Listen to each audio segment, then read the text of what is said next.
বেপর্দা নারীকে মেহেদি পরানো ও মেহেদি আর্ট করে টাকা ইনকাম করা যায় আছে। বটগাছ কেটে ফেলার ঘটনা নিয়ে সংবাদ মাধ্যম এবং সোশ্যাল মিডিয়ায় ব্যাপক আলোচনা হয়েছে। শুরুতে বলা হয়েছে স্থানীয় আলেম ওলামা শিরক আখ্যা দিয়ে গাছটি কেটেছেন। পরে বন বিভাগের একজন কর্মকর্তা জানিয়েছেন গাছটি শতবর্ষী ছিল না এবং শিরক আখ্যা দিয়ে নয়, বরং মালিক ঘর কাটার জন্য গাছটি কেটেছেন। এ ধরনের ঘটনাকে কেন্দ্র করে আলেমদের বিরুদ্ধে প্রায় অপপ্রচার করা হয়। ইসলামী দৃষ্টিকোণ থেকে এই ধরনের বিষয়গুলোতে আমাদের করণীয় কী হওয়া উচিত? ভারত পাকিস্তান যুদ্ধে আমরা কি করতে পারি? আমরা অনেক সময় হালকা মজা করি, কেউ কারো নামে ঠাট্টা করি। ইসলামী দৃষ্টিকোণ থেকে এসব কতটুকু গ্রহণযোগ্য, মজা করার কোনো সীমারেখা থাকলে জানাবেন অনুগ্রহ করে। দেখুন প্রিয় দর্শক, প্রথমত রসিকতা করা এটা মৌলিকভাবে কোনো দোষের বিষয় নয়। আমাদের প্রিয় নবী সাল্লাল্লাহু আলাইহি সাল্লাম রসিকতা এবং মজা করেছেন নিজের সহচরদের সঙ্গে, পরিচিত লোকদের সঙ্গে, পরিবারের সাথে, এবং তার সেই রসিকতা, তার সেই মজা করা সাহাবীদের সাথে এটাকে তারা এনজয় করেছেন এবং সেই সাথে তিনি রসিকতা সম্পর্কে আমাদেরকে দিক এবং নির্দেশনাও দিয়েছেন এবং তিনি বলেছেন যে ওই ব্যক্তির জন্য তিনি জান্নাতের দায়িত্ব নিয়েছেন, জান্নাতের মধ্যে প্রাসাদ আল্লাহর কাছ থেকে পাইয়ে নেওয়ার দায়িত্ব নিয়েছেন। যে ব্যক্তি মিথ্যা বলে না, যদিও সেটা ঠাট্টা করে, বিদ্রূপ করেও। তার মানে হলো যে আমরা কোনো কারোর সাথে রসিকতা করে এমন কথা বলবো না যেটা আসলে অসত্য, মিথ্যা কথা, ডাহা মিথ্যা কথা, এটা রসিকতা করে মজার ছলে বলাও জায়েজ নয়। অতএব আমরা নিজেদের আলোয়, নিজেদের পরিবেশে, আঙিনায় যখন আমরা রসিকতা করব, এই মূলনীতিটা মাথায় রাখতে হবে। দ্বিতীয়ত, আপনি বলেছেন যে অনেক সময় কারোর নামে ঠাট্টা করেন। এখানে ঠাট্টা বলতে যদি জাস্ট রসিকতাই হয় এবং যাকে ঠাট্টা করছেন তিনিও এটাকে এনজয় করছেন, এরকম হয়, তাহলে ঠিক আছে।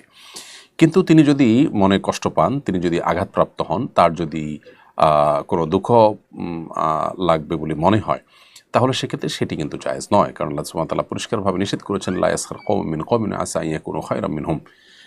কেউ যেন কাউকে নিয়ে বিদ্রূপ না করে, ঠাট্টা না করে, এটা নিষেধ।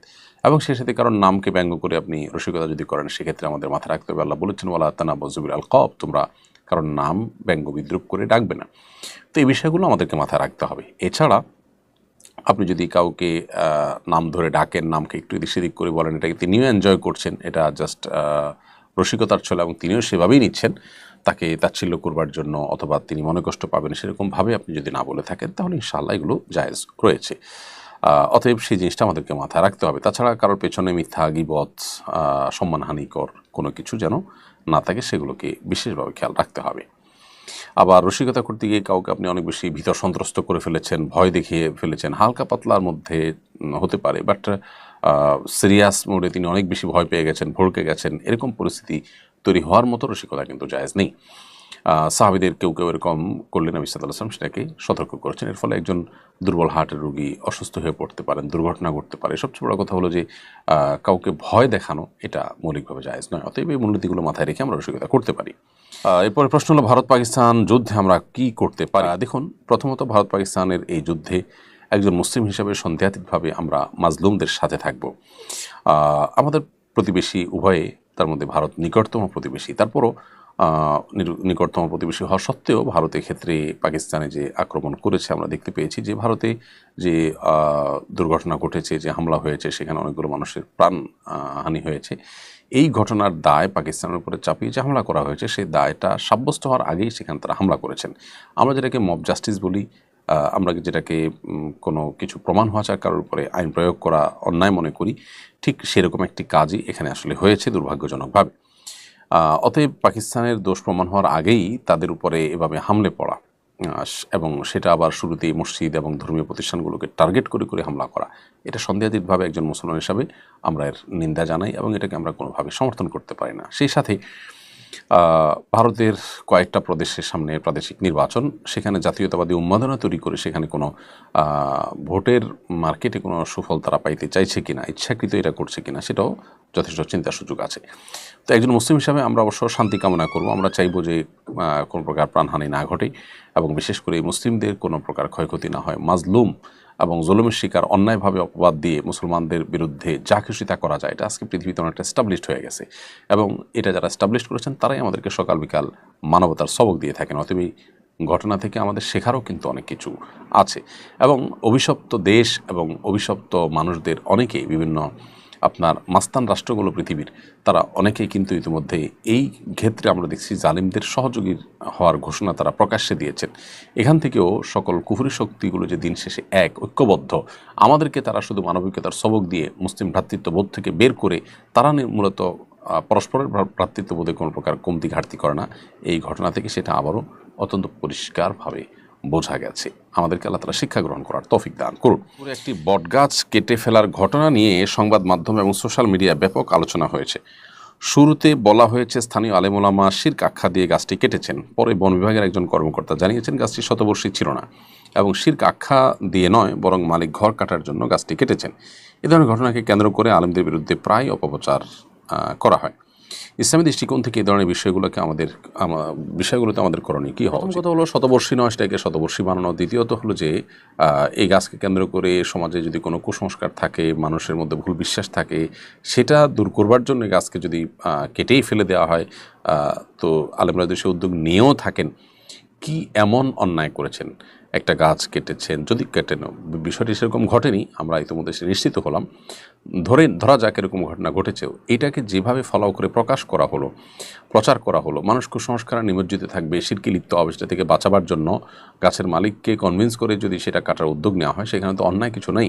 আপনি পরিবেশ রক্ষার নামে একটা গাছ কাটা নিয়ে এত হইচই করছেন, সেখানে ইউরোপিয়ানদের তাদের পরিবেশ বান্ধব ঘর নির্মাণ করার জন্য গাছ কেটে তাদের ওখানে রপ্তানি করছেন এবং আপনার নানাভাবে বৃক্ষ নিধন করে বিভিন্ন কলকারখানা গড়ে তুলছেন। আর এরকম অনেক ঘটনা ঘটছে অহরহ। সেগুলোকে তো এইভাবে ফুলিয়ে পাপিয়ে প্রকাশ করতে দেখা যায় না। আসলে আলেম ওলামা এবং ইসলামকে কাঠগড়া দাঁড় করাবার একটা প্রচেষ্টা আমরা মিডিয়াগুলোর অনেকগুলোতে দেখতে পাই, খুবই দুর্ভাগ্যজনক। তো প্রথমত এখানে এরকম কোনো ঘটনাই ঘটেনি, যা ঘটেছে সেটার তিলের তাল বানিয়ে আপনার প্রকাশ করা হয়েছে। এখান থেকে আবারও প্রমাণ হলো যে ওলামা ইকরাম নানা সময় মিডিয়ার স্ট্যান্ডবাজি এবং মিডিয়ার এই মিথ্যাচারের শিকার। আল্লাহ আমাদেরকে তাদের এই সমস্ত শয়তানি চক্রান্ত থেকে ইসলাম ও মুসলমানদেরকে হেফাজত রাখুন এবং আমাদেরও এই ধরনের কাজ করার আগে অবশ্যই স্থানীয় নেতৃবৃন্দ সিনিয়র আমাদের সাথে পরামর্শ করে করা উচিত, যদি তারা করেন। যদিও এই ঘটনায় আমাদের কোনো সম্পৃক্ততার কথা আমরা জানতে পারিনি। বন বিভাগ বলেছে যে মালিক নিজে কেটেছে। তাহলে উদুরপিণ্ডি বুদুর ঘাড়ে চাপানোর যে চেষ্টা দীর্ঘদিন থেকে চলে আসছে, সেটা এখনও চলছে। এটাই দুর্ভাগ্যের বিষয়। বেপর্দা নারীকে মেহেদি পরানো ও মেহেদি আর্ট করে টাকা ইনকাম করা জায়েজ আছে? মেয়ে মানুষ মেহেদি পরবেন, এটি জায়েজ আছে মৌলিকভাবে। যাকে আপনি মেহেদি লাগিয়ে দিয়েছেন তিনি পর্দায় থাকবেন, বেপর্দায় করবেন, কি করবেন, এটার দায় অবশ্য আপনার হাতে, আপনার উপরে বর্তাবে না। কারণ ওয়ালা তাসিরু ওয়াজরাতুন উজরা উখরা, একজনের পাপের বোঝা আরেকজনের উপরে বর্তাবে না। এটি হলো মৌলিক কথা। তবে কোনো নারী কোনো পুরুষকে মেহেদি দেওয়ার মতো কাজ যদি আপনি করেন আপনার বিজনেসের পারপাস, সেটা কিন্তু নাজায়েজ হবে। অতএব নারীদেরকে যদি মেহেদি লাগিয়ে দিয়ে দেয়, সেটি কোনো নাজায়েজ কাজ হবে না ইনশাআল্লাহ তাআলা। এমডি হাফিজুল ইসলাম লিখেছেন, কোরবানি কার উপর ওয়াজিব, কত টাকা থাকলে কোরবানি দিতে হবে? ভাই হাফিজুল ইসলাম, কোরবানি এটি হানাফি মাযহাব অনুযায়ী ওয়াজিব। অন্যান্য উলামা ইকরাম অনেকে এটাকে সুন্নাতে মুআক্কাদা বলেন, ওয়াজিবের কাছাকাছি বলেন। এই ওয়াজিবটা হবে তখন যখন একজন মানুষ তার কাছে যাকাত ফরজ হওয়ার মতো টাকা থাকবে, অর্থাৎ 83 থেকে 85 গ্রাম স্বর্ণ এটার মালিক, অথবা আপনার 52 এই পরিমাণ রূপার মালিক যখন কেউ হবে, এর পরিমাণ স্বর্ণের মালিক যখন হবে, আমরা ভরি দিয়ে হিসাব করলে 7.5 ভরি স্বর্ণের মালিক যখন কেউ হবে, অথবা এটার পাশাপাশি যদি স্বর্ণ রূপা যে কোনো একটা মানদণ্ড হতে পারে। অতএব রূপার দাম কম হিসাবে রূপারটাই আগে মানুষ স্পর্শ করবে, নেশাব, সেটাই স্বাভাবিক। সেই হিসাবে রূপার হিসাব করলে আমরা 52.5 ভরি রূপা, এটা কেনার জন্য যে পরিমাণ টাকা লাগে বর্তমান বাজারে 80 থেকে 85 হাজার টাকা, এই টাকার মালিক হলেই তার উপরে জাকাত আবশ্যক হয় 1 বছর হলে। আর কোরবানি আবশ্যক হবে 1 বছর হওয়ার আগেও যদি এরকম টাকা থাকে কোরবানির দিনগুলোতে। তাহলে 83 বা 85 গ্রাম স্বর্ণের কথা বলেছি, ওইটা নয়, বরং রূপারটা স্পর্শ করলেই তার উপরে কোরবানি আবশ্যক হবে। অর্থাৎ 80 থেকে 85 হাজার টাকা থাকলেই তারপরে কোরবানি আবশ্যক হয়ে যায়। এরপরের প্রশ্ন হলো মোহাম্মদ শান্ত আপনি লিখেছেন, একজন আলেম বলেছেন ছোট্ট বিপদ নিয়ে নাকি বড় বিপদ কেটে যায়, এটা কতটুকু সত্য? ছোট বিপদ আল্লাহ তাআলা অনেক সময় বান্দাকে দেন, এটা দিয়ে বড় বিপদ থেকে তাকে রক্ষা করেন না, এরকম হয়। যেমন আল্লাহ সুবহানাহু ওয়া তাআলা বলেছেন, ওয়ালা নুযীকান্নাহুম মিনাল আযাবিল আদনা দুনাল আযাবিল আকবার লাআল্লাহুম ইয়ারজিউন। মানুষকে বড় শাস্তি দেওয়ার আগে আল্লাহ তাআলা ছোট শাস্তি দেন, এবং এই শাস্তিটা আল্লাহর জন্য দেন যাতে করে মানুষ ফিরে আসতে পারে। তো এরকমটি ঘটে, যিনি বলেছেন তিনি সত্য বলেছেন। অনেক সময় ছোট বিপদ দিয়ে আল্লাহ সুবহানাহু ওয়া তাআলা বড় বিপদ থেকে মানুষকে রক্ষা করেন বা উদ্ধার করেন।